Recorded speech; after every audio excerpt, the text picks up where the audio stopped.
Sometimes people ask me if I regret standing up to my in-laws when they tried to shake us down for 50 grand.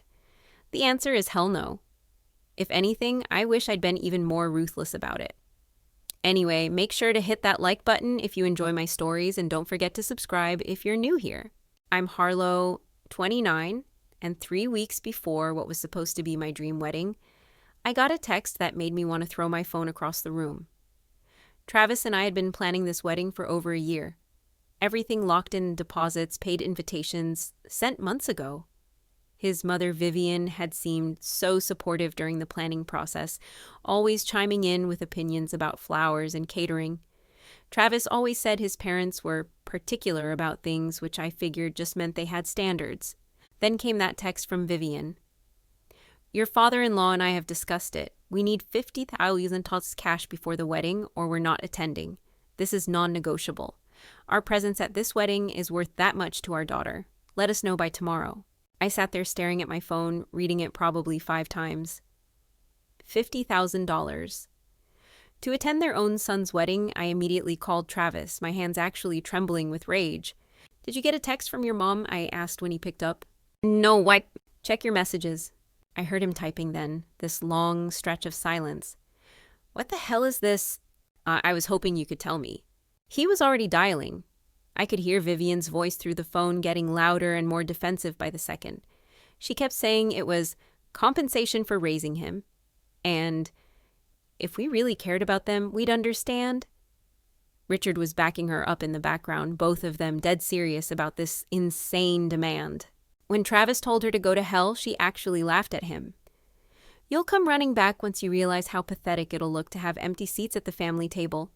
Everyone will know your own parents didn't think you were worth showing up for. Travis hung up and looked at me with this expression I'd never seen before. Not angry exactly, but something colder and more calculating. They're out of their minds. That night I couldn't sleep. I kept thinking about all the times Vivian had made little comments about Travis doing well for himself and how expensive it was to raise children properly. I'd brushed it off as typical parent complaints, but now it felt like she'd been building up to this shakedown all along. The next morning, I texted back, I understand completely. We'll make the necessary arrangements. Vivian immediately replied, asking about wire transfer details like she'd already spent the money in her head. I didn't respond to that. Instead, I started making calls. First, I canceled their hotel reservation, the presidential suite they'd demanded at $800 a night for 3 nights. Got the full refund, no questions asked. Then I called our wedding planner and had both parents removed from the seating chart. Their fancy calligraphy placards, their reserved parking spots, their special dietary requests. All of it gone. Then I had an idea that felt like perfect justice.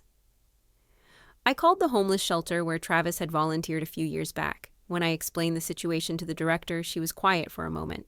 Are you being serious right now? Completely. I have a single mom with 2 kids who could use a break. Grayson, she said immediately. She's been working herself to death trying to get her kids out of here. This would mean everything to them. Perfect. Send me their information.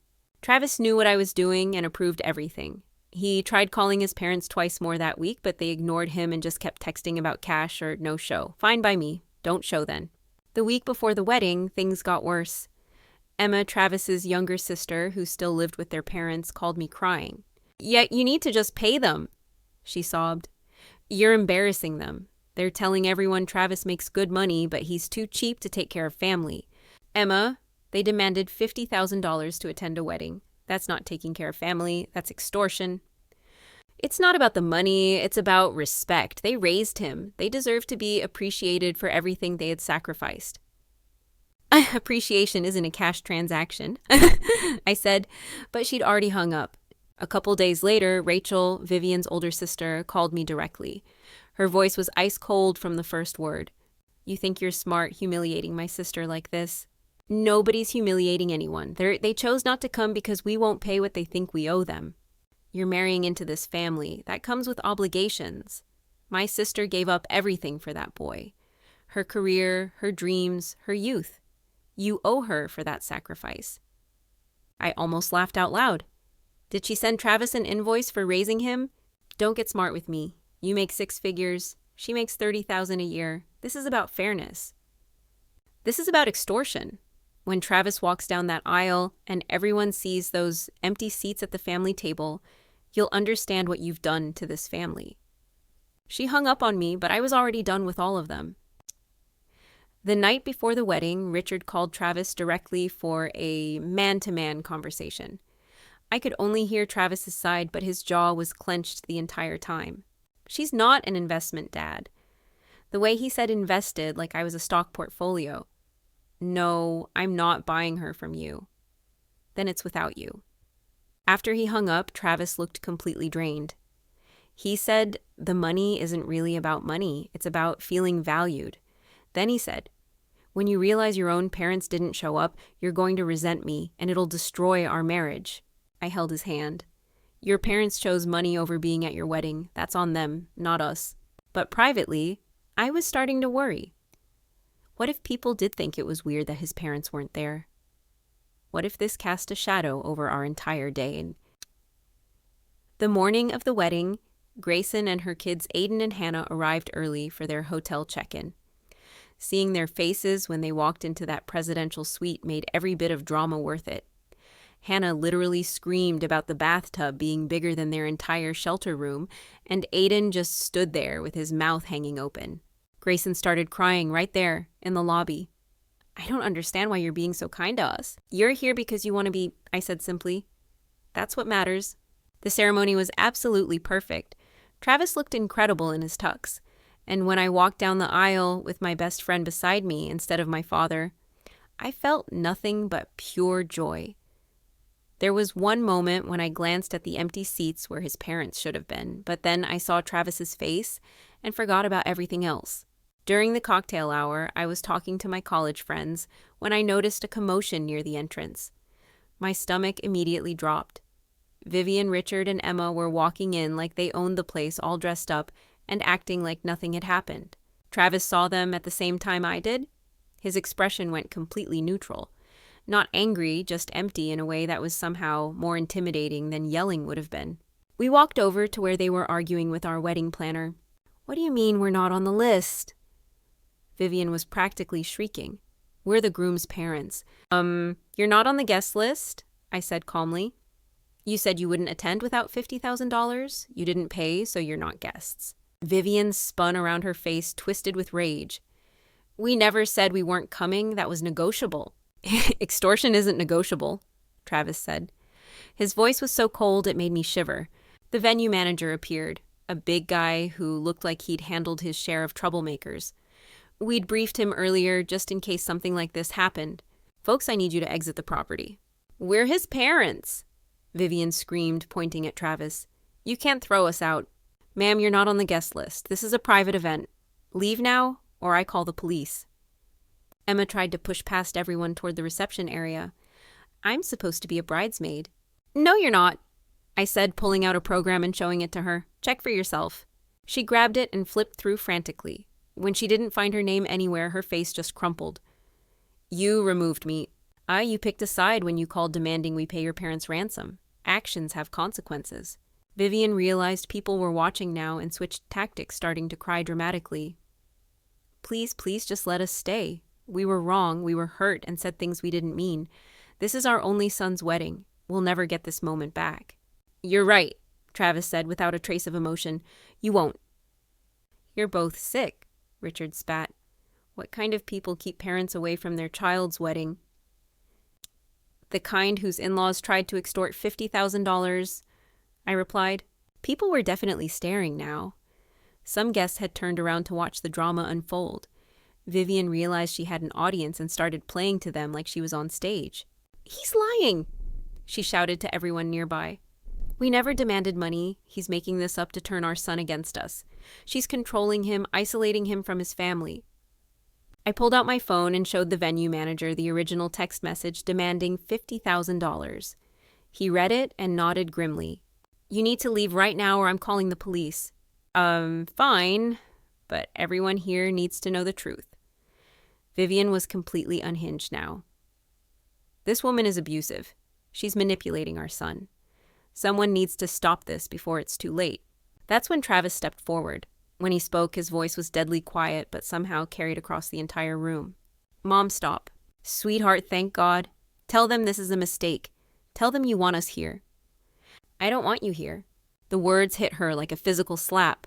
Her whole face just collapsed. You don't mean that. I do. You tried to extort us. You demanded money to come to my wedding. You called my wife names. You turned Emma against us. You made our wedding day about your greed. I want you gone. Richard tried one last desperate play. Son, we love you. We just wanted to be appreciated for everything we sacrificed. For ye $50,000. Travis cut him off. That's what you think your love is worth. Now get out. Security was already moving in. 2 more guys appeared with the venue manager, and they escorted all 3 of them out while Vivian screamed about how we'd regret this, how we were destroying the family, how our future children would grow up without grandparents. After they were gone, I turned to our guests who'd witnessed the whole spectacle. Sorry about that drama. For anyone wondering, Travis's parents demanded $50,000 cash to attend our wedding. When we refused, they said they wouldn't come. They showed up anyway, uninvited, and they're not welcome here. Then I took Travis's hand and we walked to the bar like nothing had happened. The rest of the evening was everything we'd dreamed of. Grayson and her kids sat at the head table where Travis's parents would have been. She was nervous at first, but our friends were incredibly kind, making conversation and including them in everything. Aiden and Hannah were so well behaved, their eyes huge at everything. The flowers, the food, the dancing.